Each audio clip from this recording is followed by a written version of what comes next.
旺角場風雨飄搖，對香港 U14 代表隊嚟講，喺亞洲錦標賽外圍賽 H 組挑戰北韓，明知難踢嘅一場波，難捱嘅未必係惡劣嘅場地，或者應該係早喺3分幾鐘就失波，金一石為北韓先開紀錄。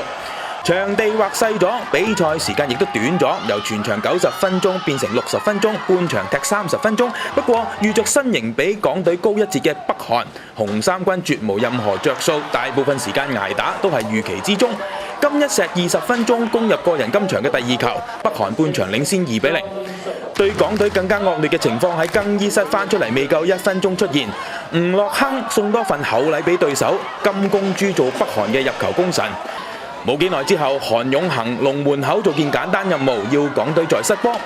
H 組外圍賽除咗香港同北韓，仲有日本、澳門同蒙古。危機四伏嘅港隊雖然越守越好，但係到40分鐘都要再失波。李成俊將最終嘅比分變成5-0。輸波嘅港隊嚟緊星期日會同澳門較量。香港寬頻電視記者郭子龍報道。